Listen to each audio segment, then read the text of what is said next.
पता नहीं, राहुल द्रविड़ से भी पूछा जाना चाहिए कि क्या हुआ, उनका वो जादू कहाँ गया, वो ड्रेसिंग रूम की अगर इस तरह की बातें हैं। संजू सैमसन तब बैटर को भी आप मिस कर रहे हो। संजू सैमसन जो बैट्समैन थे ना, वो उनका भी ये होता, आईपीएल में 800-900 रन नहीं बनाते, बट वो जो 500 भी बनाते तो उसमें 3 या 4 मैच वो जिता देते थे।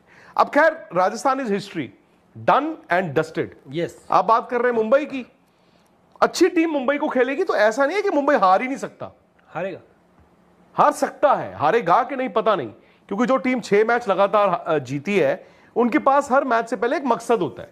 वो कोई, आप सोच नहीं सकते कि इतने मैच लगातार हम जीत ही जाएंगे। आप 1 गेम एट ए टाइम जो लोग कहते हैं वो लेते हो, इन्होंने लिया है। बुमराह यार आज हेलमेटों पे मार रहे हैं बॉल इस फ्लैट विकेट पे। Bumrah, Jasprit Bumrah is back, injury से जो Karan Sharma is a bonus.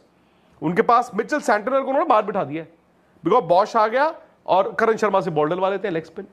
तो उनके पास तो भाई हर प्लेयर के पीछे एक प्लेयर बाहर बैठा हुआ है। इनके पास अगर किसी और को चोट ना लग जाती, खुदा ना खास्ता, तो इनकी 11 कैसे पूरी होती राजस्थान की? नहीं होती, बेंच स्ट्रेंथ ही नहीं है कुछ भी।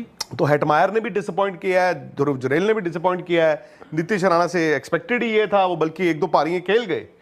तो आई थिंक ये मिसमैच ही था। अब सवाल यही है कि मुंबई, आप कह रहे हो कि 1-2 में फिनिश करेगा। आज की डेट में राजस्थान रॉयल्स का पूरा स्टाफ इकट्ठा कीजिए, संजू सैमसन को हो सकता है किसी का नाम भी ना पता हो, किसी का मतलब कुछ लोगों का नाम भी ना पता हो।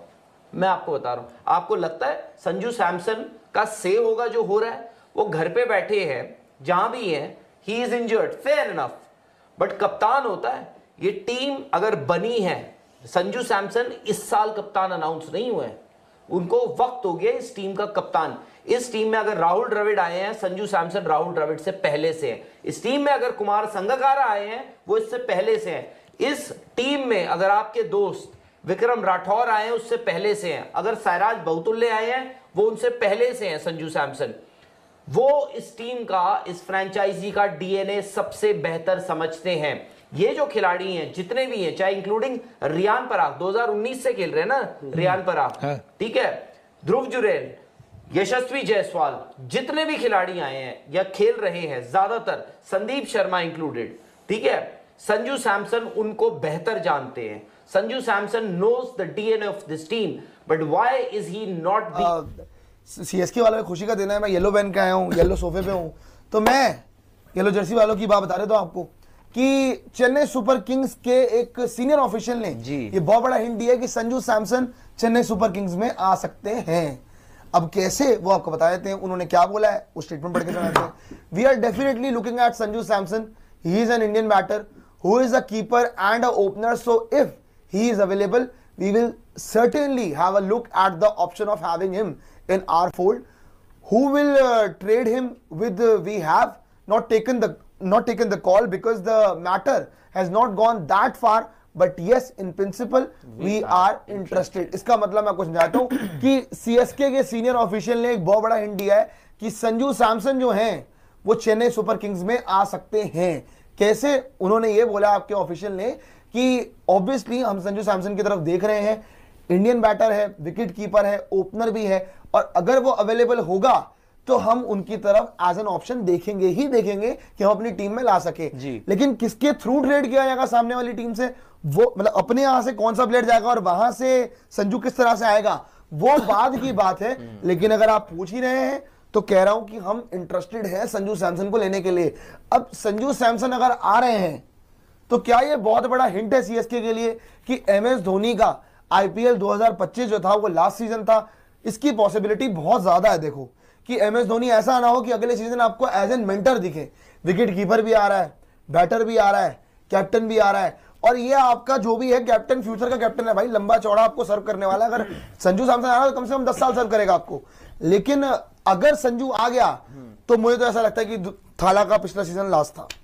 नहीं बिल्कुल, और ये तो क्लियर कट हो जाएगा अगर संजू सैमसन का ये जो ट्रेड काफी टाइम से, और आज से नहीं चल रहा संजू सैमसन इन सीएसके, ये तो तब से चल रहा है जब से संजू सैमसन, राजस्थान ने एक पोस्ट किया था सोशल मीडिया पे और वहां पे संजू ने बोला था बिग गुड बाय, पता नहीं वो बिग बाय बोला था, वहीं से क्लियर हो गया था कि यार ये इसमें कोई मैसेज तो ड्रॉप नहीं कर रहे संजू सैमसन की राजस्थान रॉयल्स में चीजें ठीक नहीं है क्या, राजस्थान रॉयल्स में जो मैनेजमेंट है उनके साथ संजू सैमसन का कोई प्रॉब्लम चल रहा है। वहीं से क्लैरिटी थोड़ी बहुत मिलनी शुरू हो गई थी कि संजू सैमसन हो सकता है कि आपको अगले सीजन में राजस्थान में ना खेलते हुए दिखाई दे।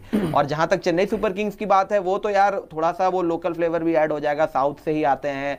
संजू सैमसन को लेकर काफी टाइम से चेन्नई की टीम इंटरेस्टेड भी थी, और जिस तरीके से सीएसके का परफॉर्मेंस भी गया था, जहां पे बिल्कुल ही हॉरिबल सीजन गया था, और एक तरीके से ऋतुराज गायकवाड़ ने शुरुआत में कप्तानी की, फिर बाद में इंजर्ड हो गए, फिर एमएस ने टेक ओवर किया, धोनी का परफॉर्मेंस खुद से भी उस तरीके से नहीं आ पाया, मैचेस नहीं फिनिश हो पाया, टीम नहीं जीत पा रही थी। तो अस्सलामुअलैकुम दोस्तों, जैसा कि आप जानते ही होंगे India versus England test series ख़त्म हो चुकी है, लेकिन जिस तरह से ये सीरीज़ चली, आगे बढ़ी और ख़त्म हुई, सच में एक एक मैच लोगों ने एंजॉय किया।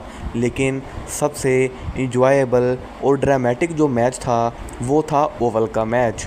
उसकी वजह ये थी कि इंडिया ने तो पहले 3 दिनों में काफ़ी अच्छा स्कोर खड़ा कर दिया था, जिसकी वजह से हमें लग रहा था कि इंडिया आराम से ये मैच जीत जाएगा और इस सीरीज़ को बराबर कर देगा। लेकिन चौथे दिन बाजी पलट गई, क्योंकि जैसे ही इंग्लैंड की बारी आई तो हमेशा की तरह जोई रूट, हैरी ब्रूक और दूसरे प्लेयर्स जम गए और उन्होंने 100+ रन्स लगाए। हैरी ब्रूक ने 111 और जोई रूट ने भी 100+ रन स्कोर किए, जिसकी वजह से इंग्लैंड को सिर्फ 35 रन्स चाहिए थे और दूसरे तरफ इंडिया को सिर्फ 3 विकेटें, जो कि इन 3 मेन प्लेयरों की थी।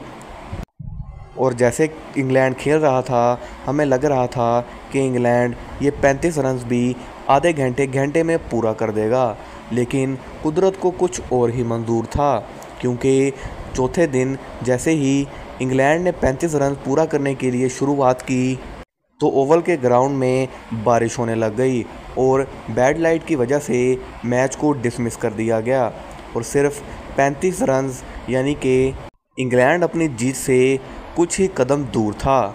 लेकिन 5वें दिन हमें देखने को मिला कि इंडिया के बॉलर्स ने इंग्लैंड को इस तरह से धूल चटाई कि उन्हें खुद भी समझ नहीं आया कि हमारे साथ हुआ क्या है, क्योंकि मोहम्मद सिराज, जिन्होंने पहले ही 4 विकेटें ली थीं, और प्रसिद्ध कृष्णा भी, उन्होंने भी 4 विकेटें ली थीं, आखिरी ओवर में इंडिया को सिर्फ 1 विकेट चाहिए थी और दूसरी तरफ इंग्लैंड को सिर्फ 1 छक्का चाहिए था।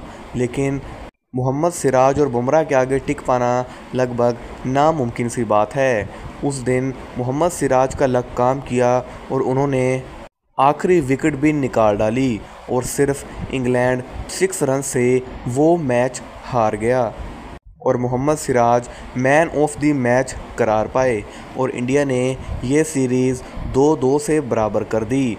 बेशक देखा जाए तो इंडिया ये सीरीज़ एक तरह से जीता नहीं है, लेकिन फिर भी ये जीत इंडिया के लिए इस तरह थी कि जैसे उन्होंने ये टेस्ट सीरीज़ ही जीत ली हो, क्योंकि जिस तरह से टेस्ट सीरीज़ के दरमियान में हंगामे हुए, लड़ाइयाँ हुई और प्लेयर्स इंजर्ड हुए, ये काफ़ी इंटरेस्टिंग मैच बन चुका था और दोनों टीमें ही जान लगा रही थी कि हमें ये मैच किसी तरह भी जीतना है।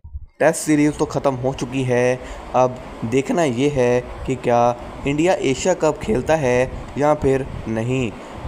जानने के लिए जुड़े रहिए हमारे साथ, वीडियो को लाइक करके चैनल को सब्सक्राइब ज़रूर से कीजिएगा। मिलते हैं अगले वीडियो में, तब तक के लिए अल्लाह हाफिज़।